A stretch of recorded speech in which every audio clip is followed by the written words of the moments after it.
¿Cómo están, chicos? Buen día. Buen día, doctor. Hola, buenos días, doctor. Bueno, vayan encendiendo sus camaritas, por favor, para dar inicio a lo que es el estudio de trastornos esofágicos.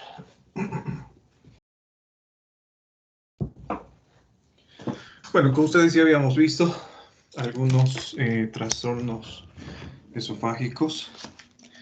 Habíamos hablado sobre lo que es disfagia, ¿no? Entonces, a ver, recordemos un poquito de disfagia. Cuando hemos realizado el estudio, por ejemplo, de este tipo de situación, habíamos mencionado que, bueno, puede sugerir varias patologías, ¿verdad? Esofágicas. Si ustedes recuerdan, en el caso clínico que habíamos realizado justamente en la última clase, es por eso que teníamos que realizar exámenes complementarios. Es algo que ya vamos a ir estudiando a medida que pasen las clases. Y vamos a comprender que muchas patologías, por ejemplo, esofágicas, presentan la misma sintomatología. Entonces, justamente para diferenciar lo que es una alteración de otra, es importante realizar nuestros exámenes complementarios. Y el ideal, por ejemplo, ya lo habíamos conocido en el caso clínico que hemos repasado, que era la endoscopía digestiva alta, ¿no? Entonces, cuando hablemos, por ejemplo, de este tipo de alteraciones, ustedes se van a dar cuenta, vuelvo a repetirles, que la sintomatología es similar y como existe gran similitud en lo que son estas patologías, los exámenes complementarios son necesarios para realizar el diagnóstico diferencial entre una y otra alteración. Empezamos realizando lo que es el estudio de divertículo esofágico. Algo que ya lo habíamos mencionado también, si ustedes recuerdan, cuando hablamos de divertículo esofágico, hacemos referencia a una alteración que se caracteriza por lo que es una dilatación sacular, ¿no? Ya sabemos qué es una dilatación sacular. Hace referencia, en este caso, a lo que es una dilatación a manera de bolsa, a manera de saco, si ustedes lo quieren denominar así, que se produce por debilidad, como estamos observando acá, de la capa muscular. En otras palabras, estamos hablando de lo que es una herniación de la pared esofágica. Bueno, clínicamente, ¿cómo se manifiesta?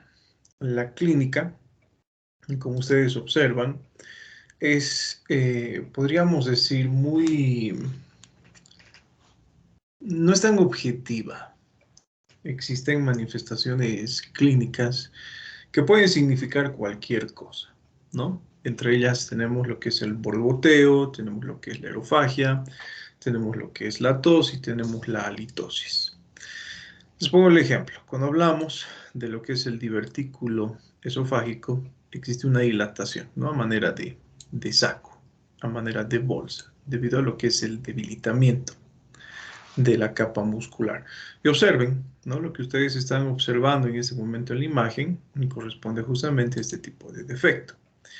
Si ustedes recuerdan, en la clase anterior les había mencionado que el divertículo esofágico, habíamos puesto como ejemplo el divertículo de Zenker, es una de las causas de disfagia. Entonces el paciente presenta también como manifestación clínica lo que es la disfagia. ¿Por qué? Porque al existir en este tipo de situación lo que es esta dilatación sacular de manera de bolsa, podríamos decir que el paciente tiene esa sensación de cuerpo extraño. Entonces, necesariamente para tratar de eliminar esa sensación de cuerpo extraño, el paciente deglute, ¿sí? Tiene esa, podríamos decir, característica de deglución repetitiva. Por eso el paciente presenta ese tipo de alteraciones. Otra característica es que como existe lo que es este defecto, cada vez que el paciente consume alimentos, una porción se dirigirá hacia lo que es el estómago, pero una cantidad se dirigirá en este caso hacia lo que es la dilatación sacular. Entonces, esta dilatación sacular, como se encuentra, vamos a decir, con restos alimenticios, también va a originar en el paciente lo que es esa dificultad deglutoria. El paciente va a sentir esa sensación de atascamiento en una porción de su esófago, ¿sí? Entonces, clínicamente el paciente presenta disfagia, ¿no? Justamente debido a este último punto que les he mencionado, que es la éstasis de alimento a nivel de este saco, el paciente presenta litosis. Recuerden que el alimento para su inicio del proceso de digestión debe llegar hacia la estructura gástrica. En este caso no lo hace. Y entonces existe la descomposición del alimento ya en esta bolsita. Y eso genera en el paciente lo que es halitosis, ¿sí? Que es algo muy llamativo, ¿no? El paciente les comentará, les dirá que tiene un buen aseo oral, que se cepilla los dientes 3 veces al día, que utiliza enjuagues bucales, que utiliza hilo dental, etc. ¿Listo? Pero aún así permanece lo que es el mal aliento. ¿Y cuál es la complicación de esto? Que ese tipo de pacientes que presentan, por ejemplo, lo que es el divertículo esofágico, pueden presentar una complicación que se denomina diverticulitis, que en este caso hace referencia a lo que es la inflamación de ese divertículo, ¿sí? Se inflama. El término más adecuado, bueno, más que denominarlo diverticulitis, llegaría a ser una esofagitis, porque debido a la irritación del alimento, debido a la presencia del alimento, debido a la descomposición del alimento en esta bolsita, existe lo que es irritación del esófago. Y eso conduce a lo que es una esofagitis. Entonces, cuando hablemos de esofagitis, vamos a hacer referencia a lo que es ese proceso inflamatorio, que múltiples causas existen. Cuando ustedes oigan el término de esofagitis, inflamación del esófago, ¿sí? Esta es una de las causas. Otra de las causas, probablemente una de las más frecuentes, es justamente el desarrollo de la enfermedad por reflujo gastroesofágico. Recuerden que cuando el paciente presenta lo que es una alteración del tono del esfínter esofágico inferior, el alimento que se encuentra contenido en la cavidad gástrica regurgita, ¿verdad?, hacia lo que es el esófago. Y es una sustancia, el ácido clorhídrico, que es altamente abrasiva. Entonces es capaz de producir irritación e inflamación de lo que es la mucosa esofágica, ¿no? Acá, bueno, no sucede esto, no es debido al ácido clorhídrico, sino es debido a la éstasis de alimentos, ¿sí? Ahora, si ustedes observan, ya hablando de complicaciones, saltándonos un poquito a lo que es la clínica, el paciente presenta lo que es ulceración. Entonces, dependiendo de las ulceraciones, encontraremos en el paciente diferentes manifestaciones. ¿Recuerdan cuáles son las complicaciones de las úlceras? La perforación, doctor. Hemorragia, perforación, penetración y estenosis, ¿sí? En ese orden.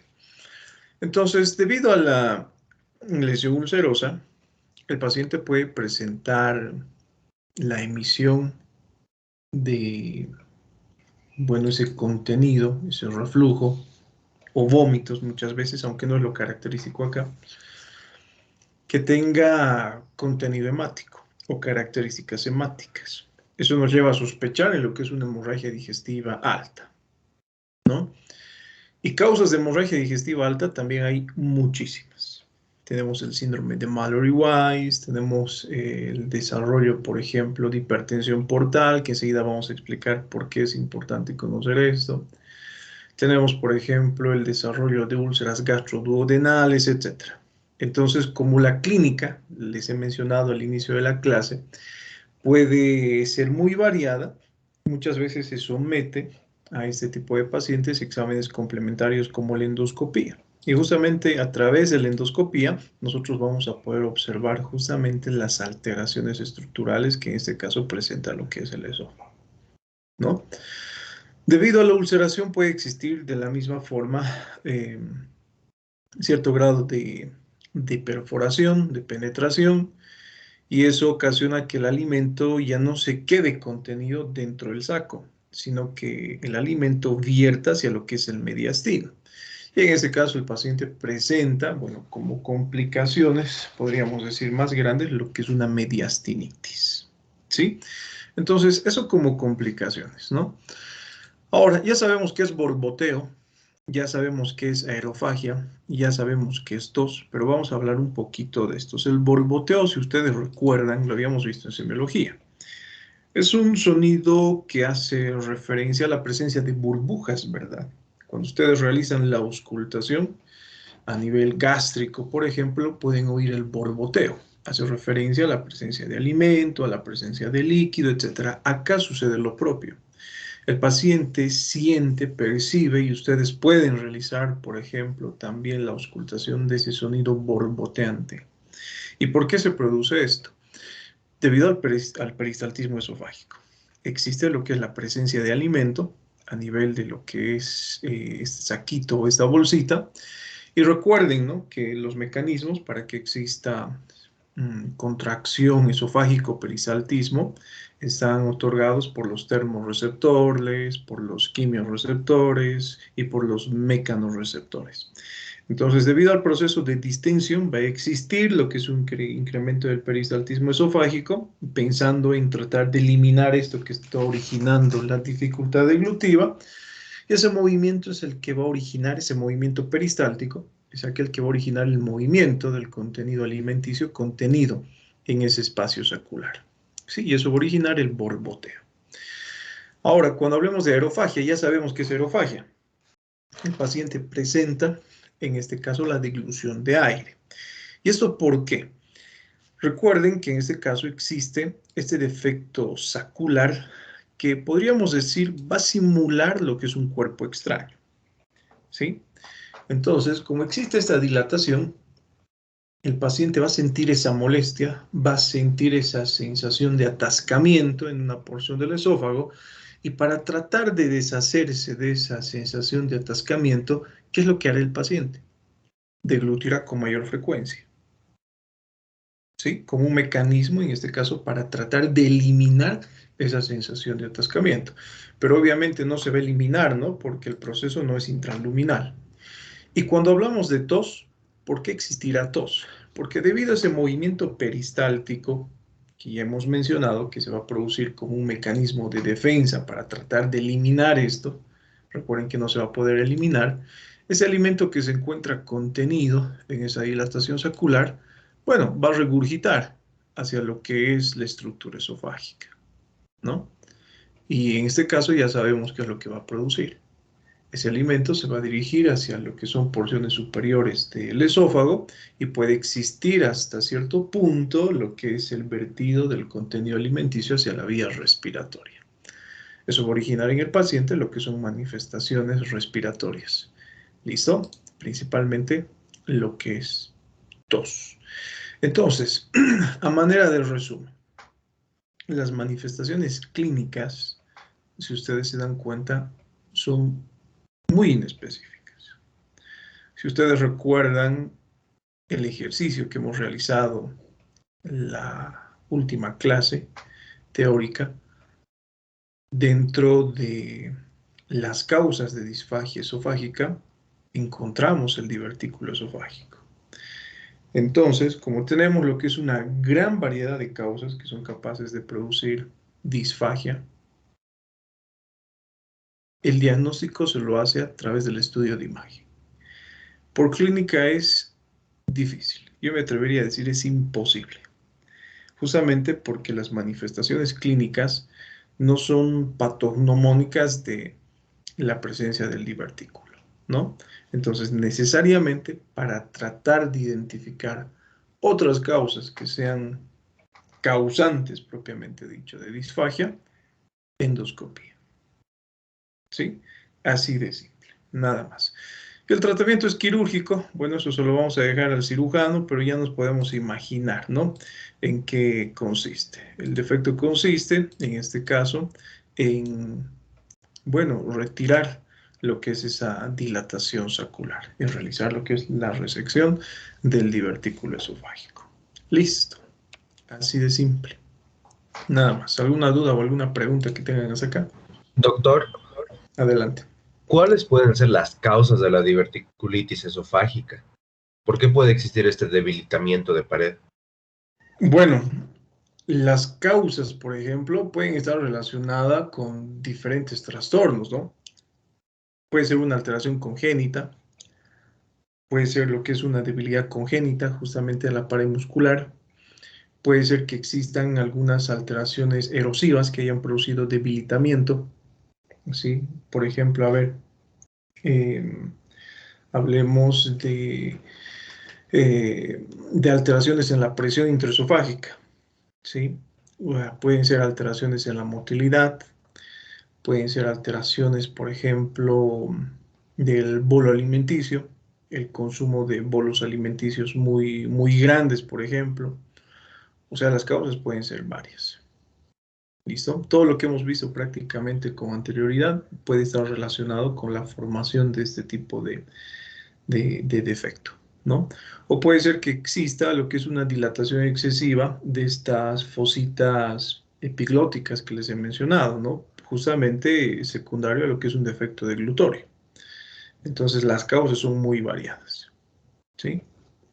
Gracias, doc. Bueno, continuamos con lo que es la atresia esofágica y la fístula traqueoesofágica. A ver, tomando en cuenta lo que nos dice el libro de Medicina Interna de Harrison. Este libro hace mención a que la atresia esofágica también es causante, en este caso, de disfagia, ¿sí? La atresia esofágica. La fístula traqueoesofágica también es causante de disfagia, ¿sí? Las causas de atresia, doctores, también son múltiples. Cuando hablamos de atresia, hacemos referencia a lo que es una disminución del diámetro del esófago, ¿no? Las causas pueden ser múltiples, pueden ser causas esofágicas propiamente, intraesofágicas, las vamos a denominar así, o pueden ser causas extraesofágicas, algún tipo de alteración que no tenga que ver absolutamente nada con lo que es el esófago. Ponemos el mismo ejemplo, a ver, las ulceraciones. Debido a las úlceras, recuerden cuáles son las complicaciones, ¿no? Hemorragia, perforación, penetración y estenosis. Puede ser que el paciente, debido a alguna situación, desarrolle lo que es una úlcera y debido a las complicaciones propias de las úlceras, a esta última especialmente estenosis, exista reducción de lo que es el diámetro del lumen esofágico, atresia esofágica, ¿no? Bueno, en este caso lo correcto sería hablar de estenosis. Sí, enseguida vamos a ver qué es atresia. Pero existe una reducción del lumen y eso evitaría lo que es el pasaje de alimentos desde la cavidad oral hacia el estómago. Entonces, por definición, también el paciente presentaría como manifestación clínica lo que es disfagia. Esa imposibilidad para realizar la deglución, esa sensación de atascamiento en alguna porción de la orofaringe, esófago, etc. ¿Sí? Entonces también una de las manifestaciones clínicas principales, tanto de la atresia como de la fístula traqueoesofágica, es justamente la disfagia. ¿Listo? Ahora, cuando hablamos, por ejemplo, de lo que es la atresia y fístula traqueoesofágica, y acá vamos a relacionar con algo que hemos visto en la primera clase de disfagia. Hacemos referencia a lo que nos dice el libro de fisiopatología de Port, ¿no? Que es uno de nuestros libros base. Nos dice que la atresia y fístula traqueoesofágica son alteraciones congénitas, ¿sí? Son alteraciones congénitas. Y debido a esto, podríamos decir que es una alteración incompatible con la vida. Bueno, si bien es incompatible con la vida, eso no quiere decir que el paciente, si nace con ese defecto, sí o sí va a morir. Si es que no sabemos diagnosticarlo a tiempo, si es que no sabemos diagnosticarlo de forma adecuada, obviamente el paciente va a incrementar su porcentaje de mortalidad, ¿no? Y les pongo acá algo simple que ustedes seguramente conocerán o van a conocer en sus clases de pediatría. Tratar a un paciente neonato, tratar a un paciente pediátrico, no es lo mismo que tratar a un adulto, pero en chiquitito. Sí, es totalmente diferente. Yo les aseguro que ustedes pueden estar 2, 3 días sin consumir alimentos líquidos. No se van a morir en ese tiempo. Pero si ustedes dejan a un neonato sin alimentación por un periodo cortito, 12 horas, ¿sí?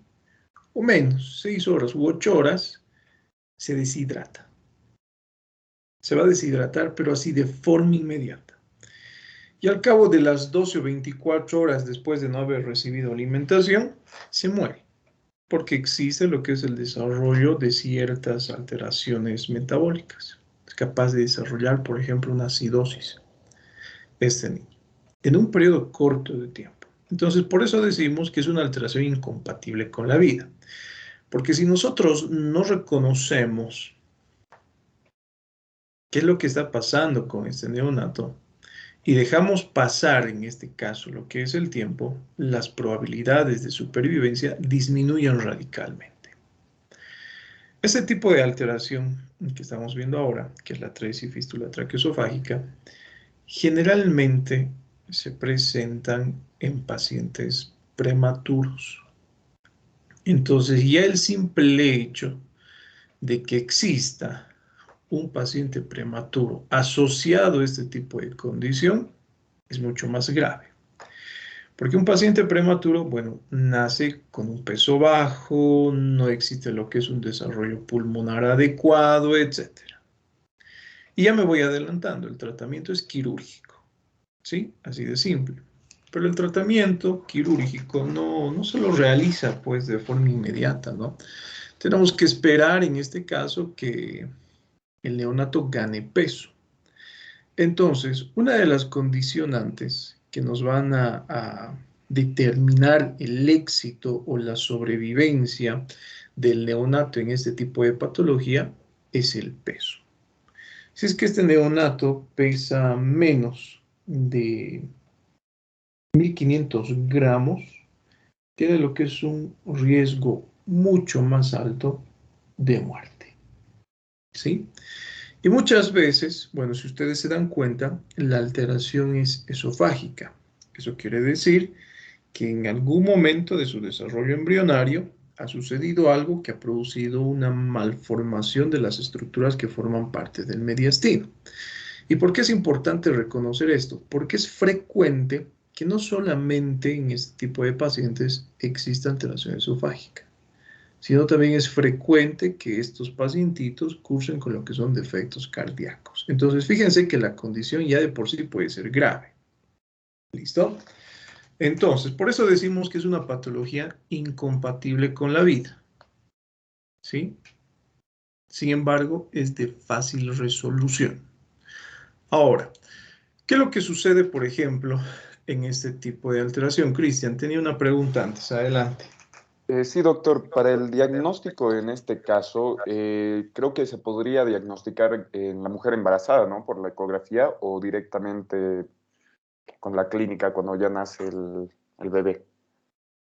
Bueno, gracias a lo que es la evolución de la tecnología, nosotros desde edades tempranas de la gestación podemos evaluar, ¿no? Justamente las estructuras del feto, corazón, riñones, el esófago, etcétera, diferentes estructuras. Entonces, ya a partir, por ejemplo, de la vida intrauterina, se podría realizar una sospecha diagnóstica de ese tipo de situaciones, ¿no? ¿Qué más? Gracias, doctor. ¿Y qué produciría los problemas cardíacos que también nos mencionó? ¿Cómo que qué produciría? ¿A qué te O sea, refieres? ¿qué problemas cardíacos tendría? Porque dijo que suelen cursar, o sea, Alteraciones congénitas, por ejemplo, una falta de desarrollo de cavidades, puede presentar lo que es una comunicación interauricular, interventricular, tetralogía de Fallot, etc. ¿no? No existe una patología cardíaca definida que nos diga, bueno, es esta la más frecuente. El paciente puede nacer con defectos cardíacos de cualquier tipo. Recuerden las cardiopatías congénitas que han visto en sus clases de embriología, con todas esas cardiopatías congénitas, ¿sí? Con cualquiera de ellas puede nacer el paciente. Entonces es frecuente esto, ¿no? Bueno, tenemos una clasificación, observen, enseguida observamos, tenemos 6 tipos, ¿sí? La clasificación de Ladvok-Gross. Observen, tenemos 6 tipos de fístula y atresia esofágica. Bueno, antes de continuar, cuando nosotros hablamos de atresia, a ver, observen la figura número 1, ¿sí? Esta es la atresia esofágica. Cuando hablamos de atresia, queremos decir que existe un cierre completo. ¿Listo? Y generalmente el esófago termina así, en lo que es una bolsa ciega. ¿Sí? Entonces ya pueden irse imaginando qué manifestaciones clínicas presentará el paciente. ¿Sí? Cuando hablamos de fístula traqueoesofágica, es esta comunicación anormal. Observen la figura B. Es una comunicación anormal entre lo que es el esófago y lo que es la tráquea. En ambas alteraciones, o en todas las alteraciones que estamos observando acá, el paciente presenta como manifestaciones clínicas importantes alteraciones respiratorias. Entonces ya vámonos adelantándonos a la clínica. Observen, la de tipo 1. Existe lo que es atresia del esófago, con ambos cabos esofágicos ciegos, sin fístula traqueoesofágica. Es esta, ¿no? Para que ustedes la conozcan. Ambas partes del esófago terminan en lo que son cabos ciegos, es decir, no existe unión de ningún tipo y no existe lo que es la presencia de una fístula. En la de tipo 2, como ustedes observan, existe lo que es atresia del esófago con fístula traqueoesofágica superior y cabo inferior ciego. Eso es lo que estamos observando acá, ¿no? Tenemos la atresia esofágica, ambas terminan en lo que es una bolsa ciega, pero la bolsa ciega superior es aquella que se va a poner en contacto con lo que es la tráquea. Cuando hablamos de la de tipo 3, que como ustedes observan es la más frecuente, existe lo que es atresia del esófago con fístula traqueoesofágica inferior y cabo esofágico superior ciego, ¿sí? Lo que estamos observando acá. La de tipo 4, si ustedes observan, todas representan un porcentaje mínimo, ¿no? 1%, 5%, 8%. La de tipo 4 existe atresia del esófago con fístula traqueoesofágica en ambos cabos del esófago, que es lo que ustedes están observando acá. ¿Sí? Tanto la porción superior como la porción inferior, presentan lo que es esa unión anormal, ¿no? Entre lo que es el esófago y la tráquea. En la de tipo 5, como ustedes pueden observar, existe lo que es una fístula en H. ¿Qué es lo que sucede en este tipo de situación? No existe atresia del esófago. Observen acá. No existe atresia, pero sí existe lo que es una comunicación anormal. Y cuando hablamos la de tipo 6, observen, existe lo que es una estenosis esofágica aislada. ¿Sí? Eso es lo característico. Esa reducción importante del lumen esofágico. Ahora, como les había mencionado, todas estas fístulas, todas estas atresias, cada uno de estos tipos de clasificación cursan con lo que son manifestaciones respiratorias. ¿Sí? Bueno, a ver, acá observemos un poquito lo que nos dice esto, ¿no? Es algo que ya nos preguntaba su compañero Cristian.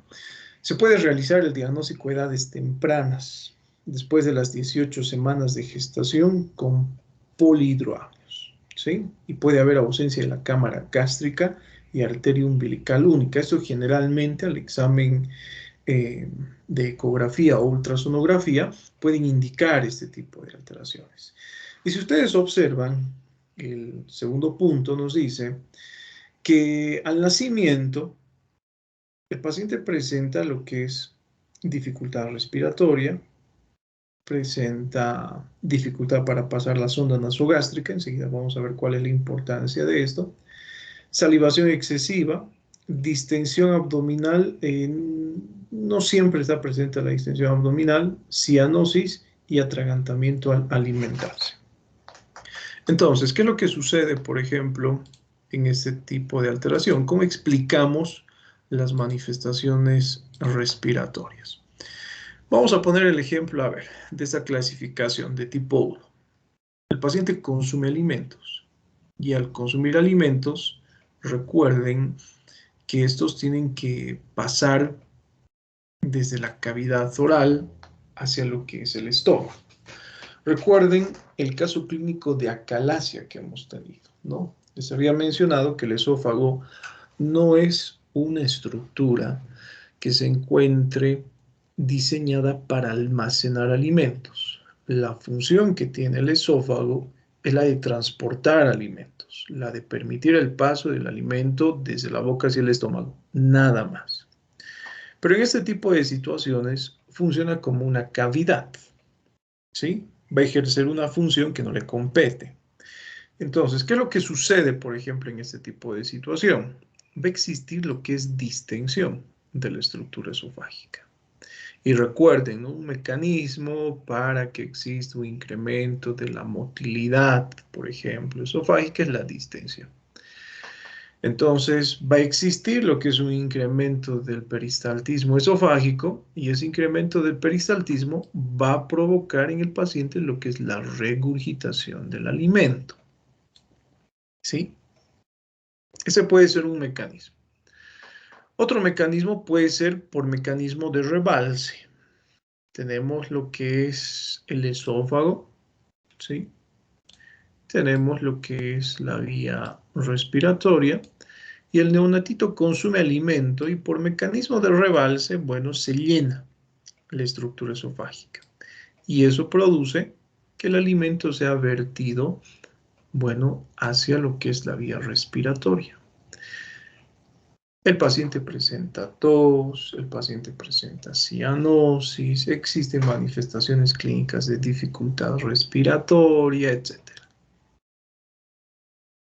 Eso es lo que sucede en este tipo de situaciones, ¿no?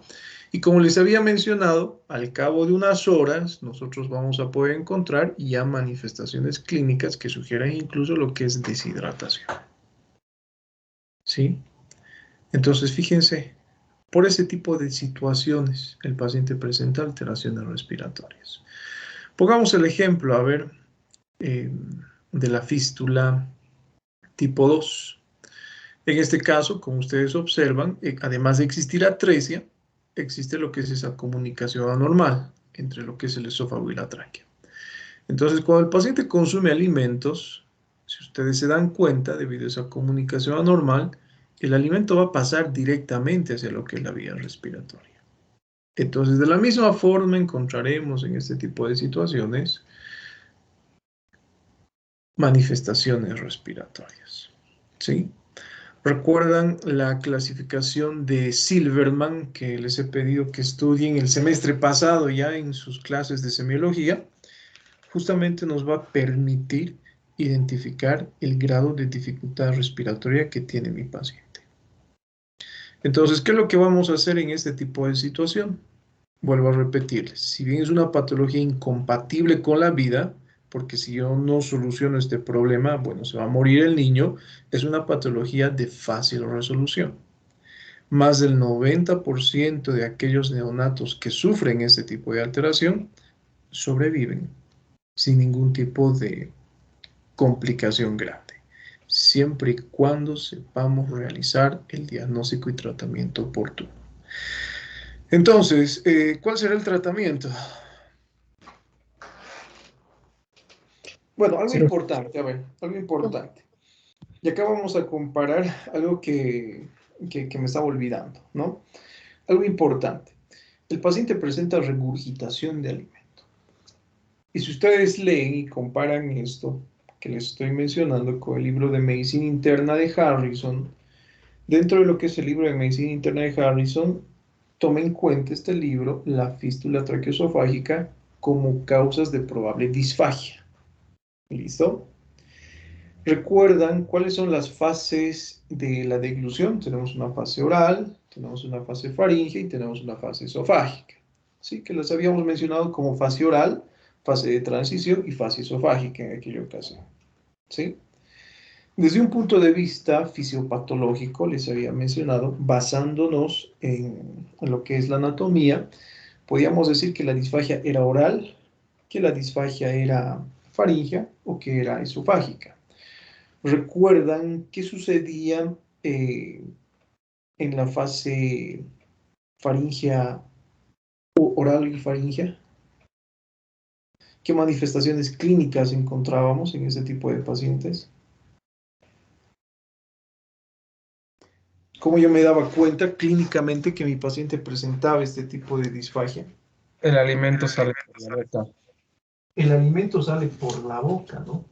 En este caso, fíjense que estamos hablando de lo que es una alteración netamente esofágica, pero debido a la malformación congénita que les he mencionado, el paciente neonato, cada vez que es amamantado, presenta lo que es la emisión de leche a través de las fosas nasales, ¿no? Esa leche, bueno, que el paciente emite a través de las fosas nasales, tiene la característica de ser espumosa.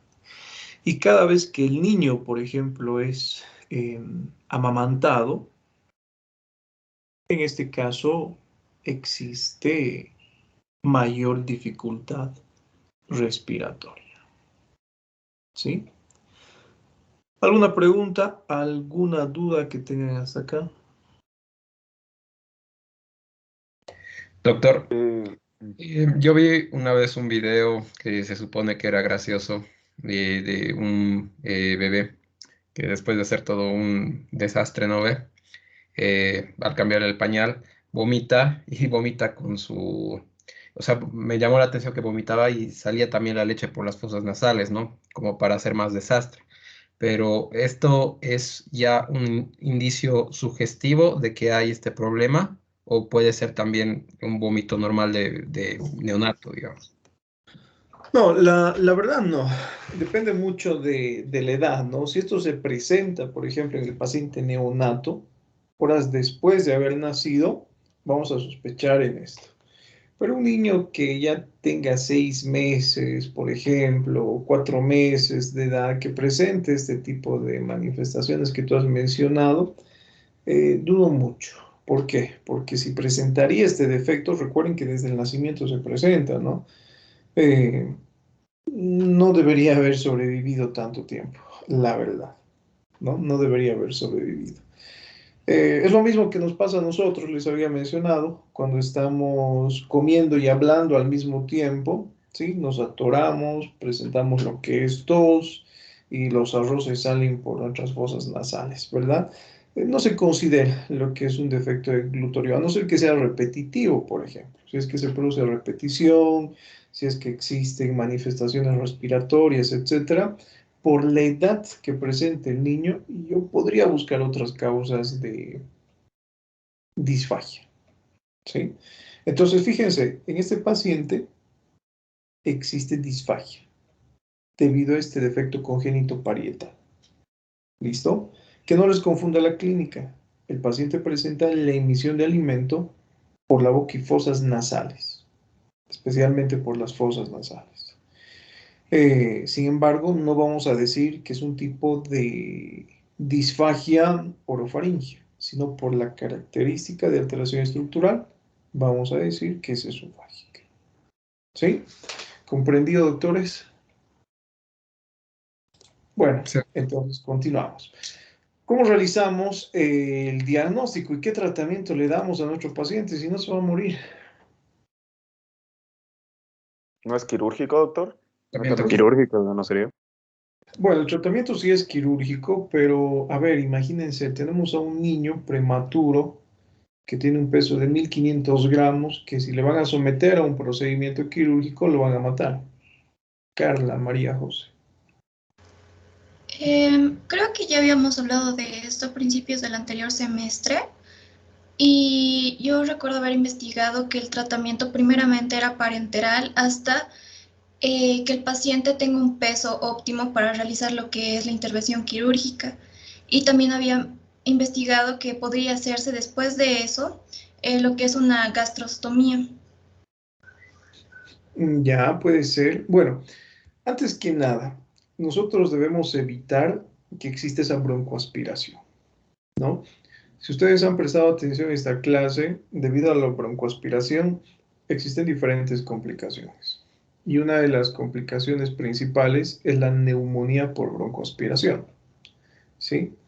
Entonces debemos evitar esa neumonía por broncoaspiración.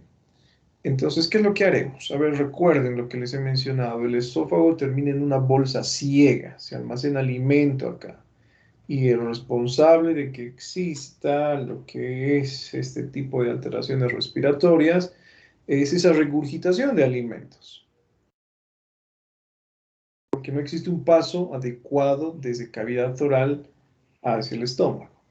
Entonces, ¿qué tendríamos que hacer antes?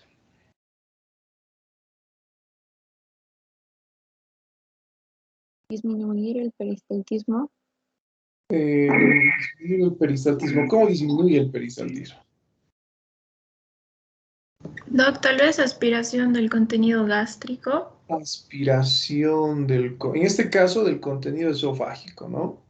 Por eso lo que nosotros hacemos es colocar una sonda nasogástrica. Así que les pregunto acá, seguramente algo que ya han visto en técnica quirúrgica. ¿Saben la técnica para introducir lo que es la sonda nasogástrica? A ver, Mario.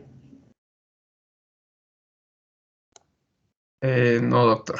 Pero lo que sí me acuerdo, si puedo emitir comentario, es que se tiene que hacer la aspiración constante de la leche en un prematuro porque tenemos que, sobre todo en este caso de atresia esofágica, como es prematuro, probablemente tampoco haga buena digestión de la leche, entonces tenemos que ver hasta el momento en el que su estómago también sea adecuado.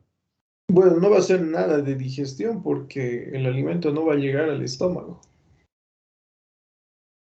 Pero a ver, colocamos una sonda nasogástrica. ¿Alguno de ustedes recuerda por técnica quirúrgica cómo medimos la longitud de la sonda nasogástrica que debemos introducir a nuestro paciente?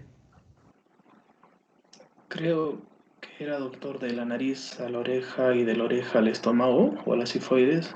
De las fosas nasales hasta lo que es la apófisis mastoides y de la apófisis mastoides hacia lo que es el apéndice sifoides, ¿sí? Realizamos esa medición. A ver, para que ustedes se den cuenta, tenemos las fosas nasales del paciente, vamos a medir hacia la apófisis mastoides y de la apófisis mastoides vamos a medir la sondita hacia lo que es el apéndice sifoides, ¿sí? De esta forma, vamos a tomar la sonda de un extremo y la vamos a medir así, ubicando esos puntos, porque se encuentra en relación, ¿no?, con lo que es la anatomía del paciente. A ver, acá vamos a observar, por ejemplo, acá, miren, tenemos la imagen. Fosas nasales, apófisis mastoides y apéndices sifoides. Todo eso tiene que ingresar, ¿sí? Todo eso tiene que ingresar. Lo que nosotros hacemos es introducir la sondita y siempre, ¿no? Primeramente vamos a verificar dónde se encuentra la sonda. ¿Cómo verificamos dónde se encuentra la sonda? Voy a tomar una jeringa y la voy a llenar de aire. Prohibido utilizar en este caso lo que son soluciones líquidas, ¿no? Porque puede ser que la sonda se encuentre en pulmón. Voy a tomar la jeringuita, la voy a llenar de aire En este caso, la sonda ya tiene que encontrarse supuestamente en el estómago y voy a insuflar a través de las puntas nasales. Voy a hacer pasar el aire a través de la punta que se encuentra en las fosas nasales. Y voy a realizar la auscultación en el epigastrio. Si yo oigo cómo el aire se moviliza cuando realizo la auscultación del epigastrio, eso me indica que la sonda se encuentra en el estómago. Si yo no escucho cómo el aire ingresa hacia la cavidad gástrica, tengo que quitar la sonda y reintroducirla nuevamente. ¿Por qué? Porque lo más probable es que si yo no oigo cómo pasa el aire a través de la sonda, se encuentra la sonda en vía respiratoria. ¿Sí? Entonces hacemos eso. ¿Qué es lo que yo hago entonces? Introduzco la sonda y para empezar, no va a llegar toda la sonda debido a la atresia. Recuerden lo que les he mencionado. Según lo que nos dice la teoría, toda esa sonda, toda esa medición que hemos realizado debe ingresar a través de las fosas nasales, ¿no? Pero en este caso no. Lo que yo voy a encontrar es un tope, ¿sí? Y ese tope justamente me va a indicar lo que es esa bolsa ciega del esófago. Voy a realizar el mismo procedimiento para asegurarme que me encuentre en lo que es la vía digestiva, ¿no? Y voy a aspirar el contenido con la misma jeringa. Entonces, yo realizo lo que es la aspiración para realizar lo que es el vaciamiento de esta bolsa, ¿sí? Listo, así de simple. Si ustedes se dan cuenta, la colocación de esta sonda es diagnóstica y es terapéutica. Diagnóstica en el sentido de que no va a ingresar la sonda y eso me indica que existe algo allí que esté evitando su paso hacia el estómago. Y terapéutica en el sentido de que yo voy a poder realizar la aspiración del contenido que se encuentra a nivel esofágico para evitar que mi paciente se siga broncoaspirando. ¿Sí? El tratamiento es quirúrgico, así de simple, pero nuevamente les repito, estos niños necesitan ganar peso. Así que vamos a mencionar algo que su compañera nos ha dicho. A ver, utilizamos qué tipo de dieta en este paciente. ¿Qué dieta utilizarían? ¿Parenteral Enteral. o enteral? Enteral, ¿verdad? Bueno, ambas vamos a utilizar. Recuerden que la dieta parenteral, por eso es importante conocer esto, nos da un aporte calórico mínimo, bajísimo. Para rehidratar al paciente sirve, excelente, pero yo necesito que gane peso. ¿Y cómo voy a hacer que mi paciente gane peso? Dándole a mi paciente una dieta enteral. Entonces, lo que yo tengo que hacer es realizar un procedimiento que se denomina gastrostomía. ¿Sí? Lo que están observando acá, ¿no? Se introduce justamente lo que es la sonda de gastrostomía a través de la incisión que se ha realizado. Se insufla con solución fisiológica, el 0,9%, para que no salga, ¿no?, la sondita, ¿sí? Y a través de esa sondita le voy dando alimentación a lo que es mi paciente. Recuerden que el tipo de componentes que yo utilizo cuando uso esta vía para alimentar a mi paciente son componentes hidrolizados hipercalóricos. Eso es lo ideal en este tipo de pacientes. Recuerden, a diferencia de la dieta parenteral. La dieta parenteral nos va a aportar ¿cuántas kilocalorías al día? ¿Recuerdan? 200 kilocalorías, 100 kilocalorías, una nada. Y estos niños tienen que recibir dietas hipercalóricas para ganar peso, 3000 kilocalorías al día. ¿Cómo conseguimos eso? A través de lo que es la nutrición enteral. Listo. Así de simple. ¿Sí? Preguntas, Francisco, adelante. Sí, doctor, mi consulta era que cuando uno coloca la sonda nasogástrica, en vez de usar la jeringa con el aire, ¿se podría utilizar una ecografía para evitar meterle ese aire? como no ser tan invasivo. ¿Se puede usar la ecografía para eso? Se podría utilizar, sí. Sinceramente no requiere, pero ¿por qué no requiere? Por la facilidad. Es más fácil realizar, por ejemplo, este método de auscultación, introducir aire, que realizar lo que es una ecografía. Porque, bueno, ustedes se van a enfrentar, ¿no? En lo que es el servicio de emergencias, en lo que son las salas de pediatría, etcétera, que muchas veces no se dispone de este tipo de equipos, ¿sí? Entonces, podrías usarlo, la verdad, ¿sí? Podrías usarlo, pero es un procedimiento que generalmente no es guiado. Nuevamente les repito, por la facilidad del procedimiento. Es un procedimiento que no es de alta especialidad. Ustedes lo van a realizar ya dentro de poquito, cuando lleguen al internado. Van a ser expertos en colocar lo que son sondas nasogástricas y no van a requerir, ¿no?, ningún estudio de imagen para guiar justamente el procedimiento, ¿sí? Podrían utilizar para saber si se encuentra específicamente la sonda en estómago, pueden hacerlo. ¿Listo? Podríamos hacerlo. Pregunta, en este tipo de pacientes, a ver, en la clase pasada les había mencionado, ¿no? Tenemos algunos exámenes complementarios, como la videofluoroscopía de glutoria con bario, como el esofagograma, por ejemplo, que son exámenes ideales para evaluar justamente alguna alteración de la deglución. En este tipo de pacientes podríamos utilizar este tipo de videofluoroscopía con bario. Se No, podría, según yo, doctor. aumentamos el riesgo de broncoaspiración. Vamos a incrementar el riesgo de broncoaspiración si le damos a nuestro paciente un medio de contraste por vía oral, ¿no? ¿Sí? Y va a llegar a pulmones y lo vamos a matar. El mejor método diagnóstico, clínica. Recuerden, la colocación de sonda nasogástrica. Alguna vez se puede solicitar lo que es una placa radiográfica de tórax, ¿no? En la cual se puede evidenciar lo que es el defecto. Pero es más que suficiente la clínica, es más que suficiente, por ejemplo, la colocación de la sonda para llegar al diagnóstico. Ahora, para observar los grados de la atresia, la fístula, etcétera, bueno, exámenes de imagenología mucho más precisos, ¿no? Pueden someter al paciente a lo que es una tomografía, pueden realizar lo que es incluso una ultrasonografía, etcétera. Entonces, más que suficiente es lo que hemos visto, ¿sí? Hablamos del denominado síndrome de Mallory-Weiss.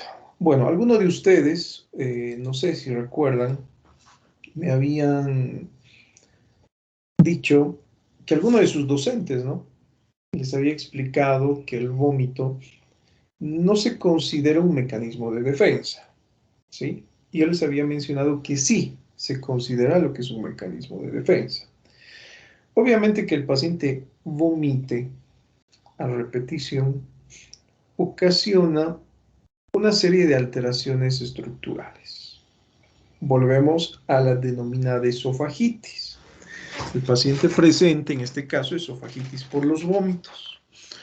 Un paciente que presenta gastritis o que presenta enfermedad por reflujo gastroesofágico, debido a las características del ácido clorhídrico, también presenta como complicaciones lo que son las esofagitis, ¿sí? Entonces recordemos eso. El día de mañana vamos a realizar algunos casos clínicos de lo que estamos viendo hoy. Ahora, cuando existe inflamación de la estructura esofágica, bueno, la inflamación sinceramente es una de las situaciones, podríamos decir, menos graves a nivel esofágico.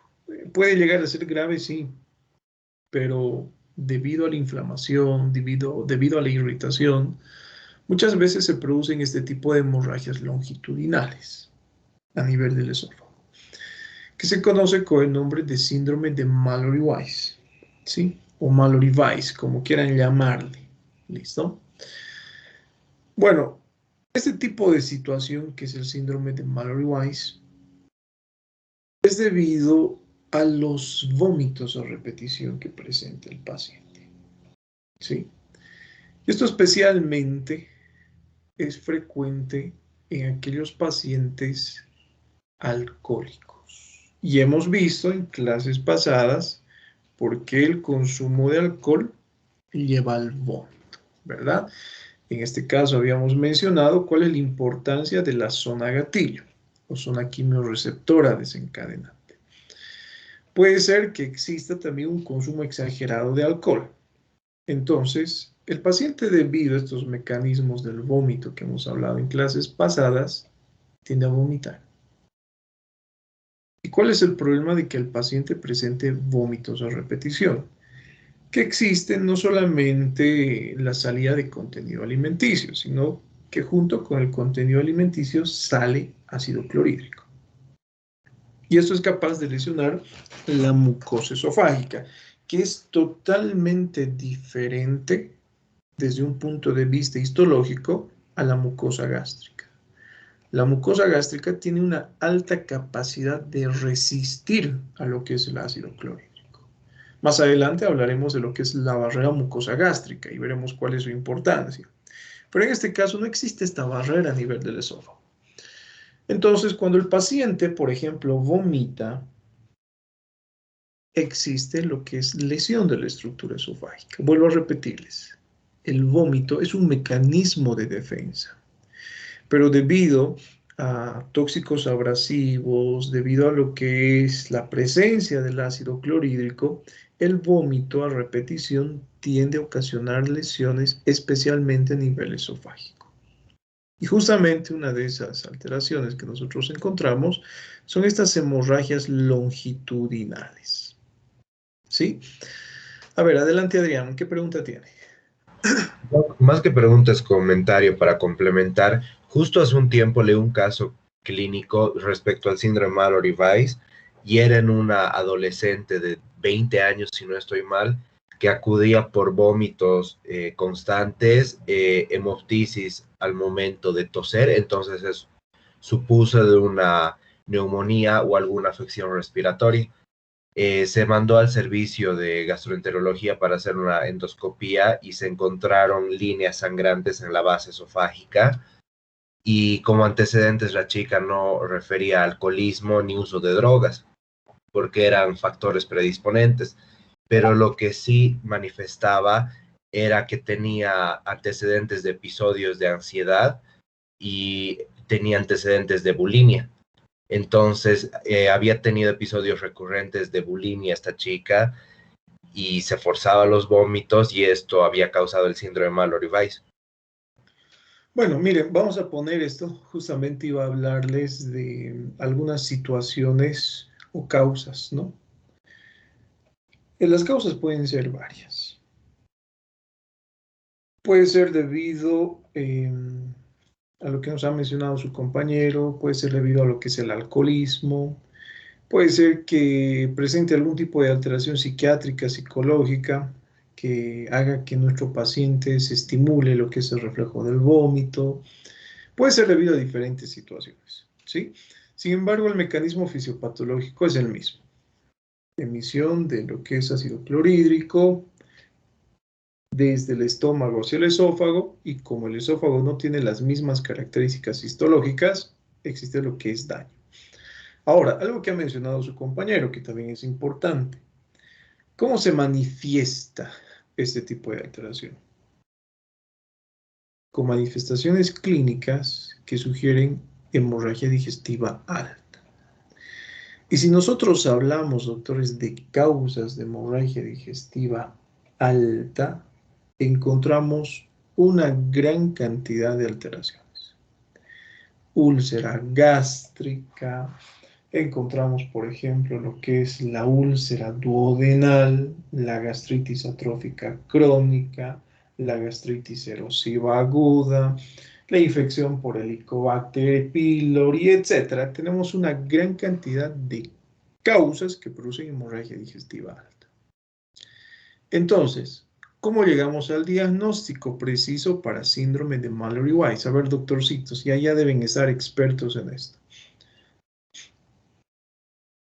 Una endoscopía, doctor. Una endoscopía digestiva, ¿no? Esto nos va a permitir observar las características de la mucosa, cómo se encuentra lesionada, el tipo de lesiones que tenemos, si hay alteraciones inflamatorias a nivel gástrico, a nivel esofágico, si esas lesiones son ulcerosas, si son longitudinales, etc. Ahora, las manifestaciones clínicas pueden complicarse dependiendo del débito de la hemorragia.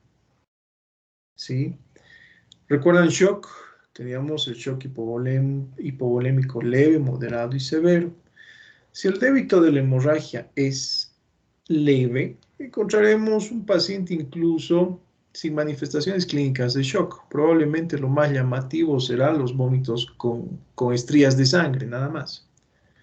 Si el paciente presenta una hemorragia, el síndrome de Mallory-Weiss, vuelvo a repetirles que se caracteriza por hemorragia digestiva alta, pero el débito de la hemorragia es moderado y severo, encontraremos lo que es hipotensión, taquicardia, palidez, cianosis, etc. Entonces la clínica tiene que ser variada y nosotros como médicos tenemos que establecer cuál es la causa de ese sangrado, ¿sí? A través de la endoscopía.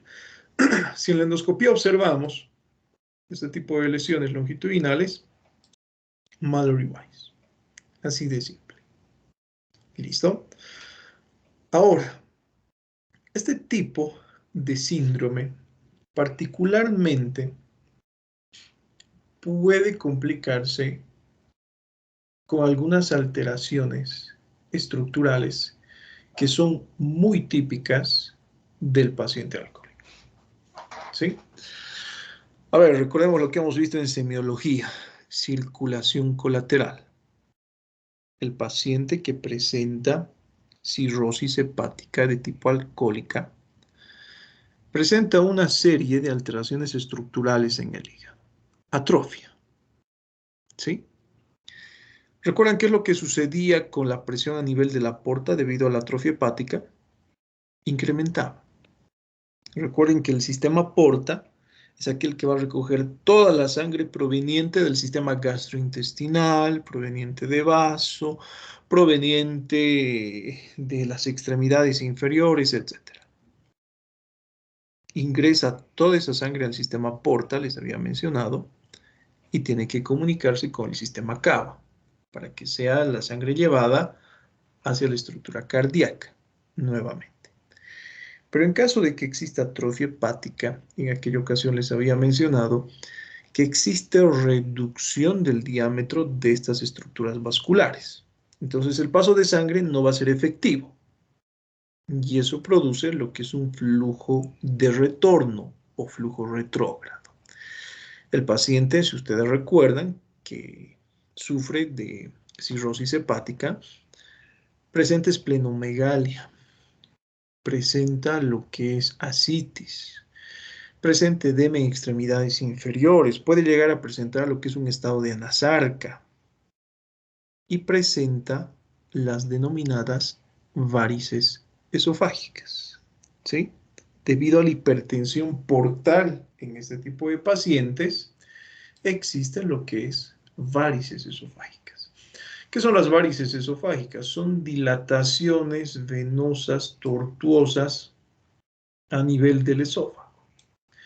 ¿Y cuál es la relación con el síndrome de Mallory-Weiss? El síndrome de Mallory-Weiss o Mallory-Weiss es típico de pacientes alcohólicos crónicos. Y no es infrecuente encontrar pacientes que presenten cirrosis hepática alcohólica relacionado con manifestaciones de hemorragia digestiva alta. ¿Y cuál es el problema de esto? Que los vómitos que presenta el paciente pueden ser tan grandes, ¿sí?, que llega un momento donde, bueno, en este tipo de situaciones puede existir lo que es un desgarro. Este es nuestro vasito, ¿sí? Este es nuestro vasito. Puede existir lo que es un desgarro de estas estructuras vasculares, ¿no?, de sus capas más externas. Y eso condiciona a que el débito del sangrado sea mucho mayor.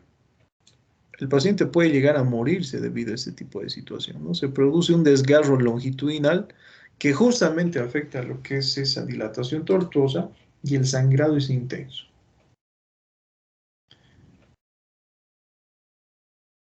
¿Qué tratamiento le otorgamos a nuestro paciente?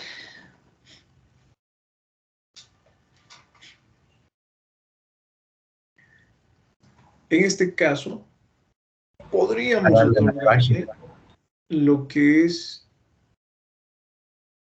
fármacos vasoconstrictores. Pero recuerden lo que les he mencionado, ¿no? Existe mucha controversia, ¿sí? Cuando otorgamos fármacos vasoconstrictores en caso de shock, si mi paciente no está en shock, pero presenta lo que es un débito importante, fármacos vasoconstrictores, sin problema. Pero si mi paciente está en shock, primero voy a tratar de revertir el shock, voy a reponer volumen en mi paciente, y si a pesar de la reposición de volumen, la presión arterial no ha mejorado, puedo utilizar fármacos vasoconstrictores, adrenalina. Obviamente, antes de utilizar fármacos vasoconstrictores, debo cohibir la hemorragia. ¿Sí? Antes de utilizar fármacos vasoconstrictores, tengo que parar el sangrado. ¿Cómo paramos el sangrado, doctores?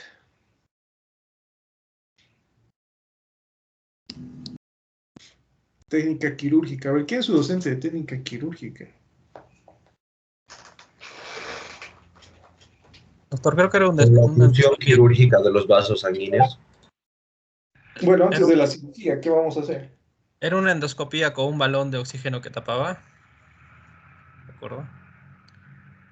El esófago, doctor. Hasta realizar la endoscopía vamos a tardar. A ver, en el servicio de emergencias, ¿qué es lo que ustedes sabían?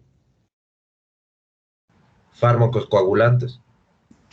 No, podemos otorgarle vitamina K, qué sé yo, pero no le va a ayudar mucho al paciente. Si el débito es grande.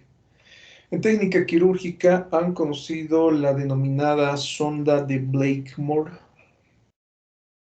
Les aseguro que sí, pero no le han dado pelota a su docente, ¿no? ¿Alguna vez han visto en qué consiste? ¿Alguno de ustedes recuerda la sonda de Blakemore? Es una sondita que tiene dos balones. ¿Sí? La vamos a dibujar acá. Tiene tres válvulas. ¿Listo? Tiene tres válvulas. Tiene un balón acá. A ver, vamos a mover esto. Y tiene el otro baloncito aquí. ¿Sí? Se coloca con la misma técnica de colocación de la sonda nasogástrica. ¿Sí? Una vía nos va a servir para alimentar al paciente. Ustedes van a poder administrar alimento a través de una de estas vías. La otra vía nos va a servir para insuflar este globito.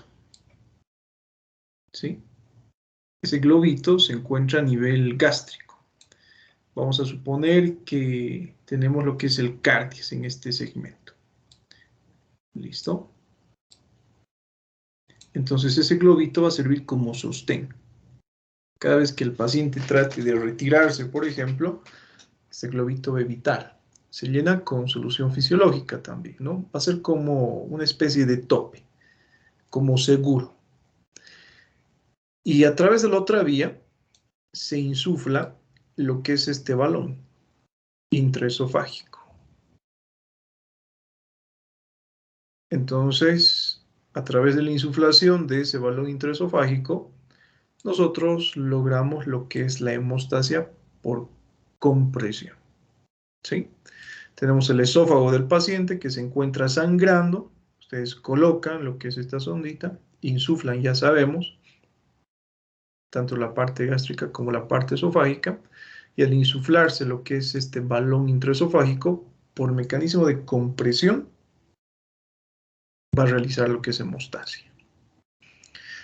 ¿Listo? La denominada sonda de Blakemore. Blakemore se escribe con K. ¿Qué más, doctores? Obviamente el tratamiento depende en este caso del débito de la hemorragia, pero generalmente es quirúrgico, ¿no? Lo que se hace es una cauterización justamente de este tipo de defectos. En este tipo de situaciones, sí, lo que nosotros tenemos que hacer es evitar los vómitos del paciente. Les pongo un ejemplo. Habíamos hablado en clases pasadas, ¿no? De aquellos pacientes que son sometidos a radioterapia, a quimioterapia, por ejemplo, presentan este tipo de alteraciones. Pueden desarrollar ellos justamente lo que es el denominado síndrome de Mallory-Weiss. Entonces, para evitar que exista el desarrollo de este tipo de alteración, es que se le otorga a este tipo de pacientes fármacos antieméticos. ¿Listo? Continuamos. Ya terminando lo que es esta presentación, algunas palabras solamente de lo que es hernia hiatal. Ya sabemos que es una hernia, ¿no? Lo hemos estudiado hace poquito en nuestras clases de semiología. Es una dilatación, les había mencionado, en este caso de la misma forma sacular, que tiene las mismas características, ¿no? Tiene lo que es un saco, ese saco, bueno, puede o no tener contenido, y tiene que existir lo que es un anillo. ¿Listo? Ahora, no sé si ustedes recuerdan, probablemente han estudiado por allí, porque les había pedido que estudien, y si no lo han hecho, para el día de mañana. Tenemos algunas estructuras que le proporcionan cierta protección a lo que es la porción inferior del esófago, el esfínter esofágico inferior, ¿no? Tenemos estructuras intraesofágicas y extraesofágicas que le van a proporcionar ese tono. Y una de ellas justamente es el hiato diafragmático. Es una estructura, bueno, muscular que va a evitar que exista lo que es el reflujo de alimentos desde la cavidad gástrica hacia lo que es el esófago. Entonces, ese hiato diafragmático o esofágico, por alguna situación, se dilata, ¿sí? Puede ser debido a una malformación congénita, puede ser debido a una alteración neural en la cual pierde lo que es su capacidad de contracción, etc. Y eso hace que una porción del estómago salga a través de lo que es justamente ese orificio hiatal. Esta es la clasificación que tenemos, ¿no? Tenemos lo que es la hernia hiatal axial o deslizante, que es una de las más comunes, y tenemos la hernia no axial o paraesofágica, ¿sí? Observemos, acá tenemos, por ejemplo, lo que es una clasificación tomando en cuenta los 4 tipos. La más frecuente es la axial, ¿sí? A esta la vamos a denominar T1. ¿Qué es lo que sucede en este caso? Como ustedes observan, existe lo que es esa formación, pero a manera de campana, ¿sí? La de tipo 1, que es la más frecuente. Como ustedes observan, 75%. Tenemos la paraesofágica. ¿Cuál es la característica en este caso de las paraesofágicas? Una porción del estómago, especialmente lo que es la curvatura mayor, atraviesa lo que es el hiato, ¿sí? La de tipo 3, como ustedes observan, es mixta. En este caso, pueden observar que existe lo que es un desplazamiento superior, tanto de la unión esófago-gástrica como una porción de lo que es el estómago, ¿sí? Y la de tipo 4, como ustedes observan, se caracteriza por un estómago invertido. ¿Eso qué quiere decir? Que todo el estómago se encuentra por encima del diafragma. Entonces, volvemos a hablar de lo que es esofagitis. Una de las complicaciones frecuentes en este tipo de pacientes es la esofagitis por reflujo. Y esto se entiende, ¿no? ¿Por qué se produce? Al inicio les había mencionado que se produce justamente este tipo de herniación porque existe lo que es una debilidad o un debilitamiento del orificio hiatal. Y el orificio hiatal se considera lo que es un mecanismo, en este caso, que le va a dar protección a esta región para que exista reflujo. Entonces se ha perdido el tono del orificio hiatal. Se ha perdido ese mecanismo de protección para evitar el reflujo. Entonces el paciente en todos estos tipos de hernias, doctores, presentan ya como complicación lo que es una esofagitis. Y esa esofagitis es por reflujo. Otro punto clave, clínicamente, el paciente presenta manifestaciones clínicas de enfermedad por reflujo gastroesofágico. Y causas de esto hay muchas. La propia enfermedad por reflujo gastroesofágico, tenemos lo que es el denominado esófago de Barrett, tenemos, por ejemplo, las gastritis erosivas, tenemos un montón de causas de enfermedad por reflujo gastroesofágico. Entonces, como la clínica puede sugerir varias cosas, ¿cómo hacemos el diagnóstico preciso? ¿Imagenología o endoscopía, doctor? Endoscopía, que va a ser el examen a elección. Vuelvo a repetirles. Cursa con manifestaciones clínicas de enfermedad por reflujo gastroesofágico. Y las causas son varias. La propia enfermedad por reflujo gastroesofágico, las alteraciones gástricas, por ejemplo, etc.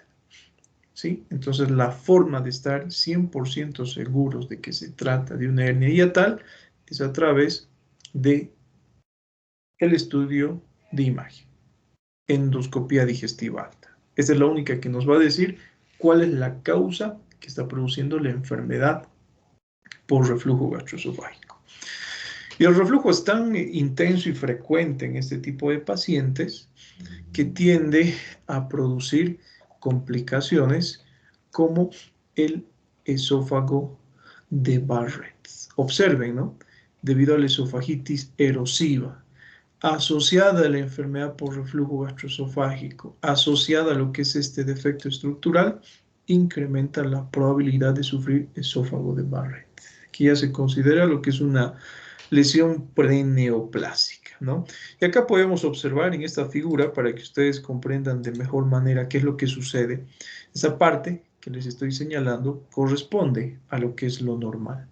El hiato, vuelvo a repetirles, funciona como un mecanismo que va a evitar lo que es el reflujo del contenido gástrico hacia el esófago.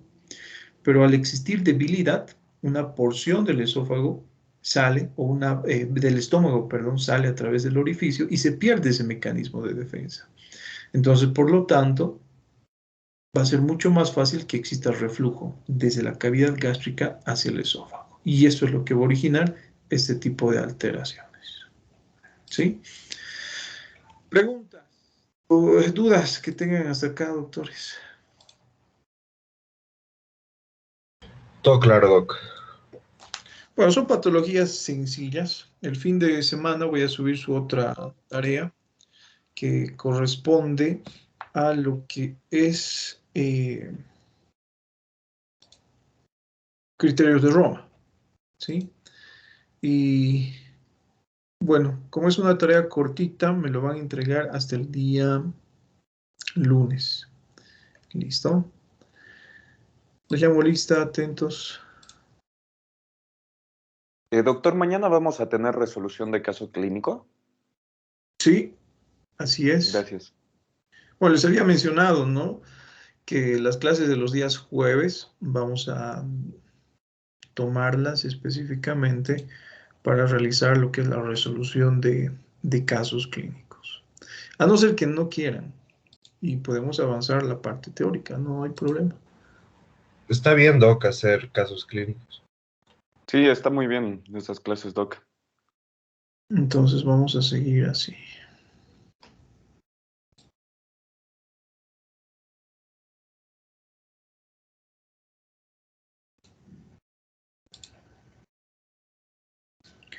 Listo, a ver, atentos a la lista, ahora sí. Avan, Presente, doctor. Acebo, Presente. Argote, Arraya, Presente, doc. Valderrama, Valderrama Barral, presente, doctor. Barral presente. Auriga, Presente, doctor. Bilbao, Presente. Castellanos, Castellanos presente. Daza, Daza presente, doc. Encinas presente, doctor. Carvalho, o Ferreira, perdón. Presente, doc. Flores, Presente. Flores Loza, Presente. Flores Navia, Presente. Boa, Presente, doctor. Gómez, Presente.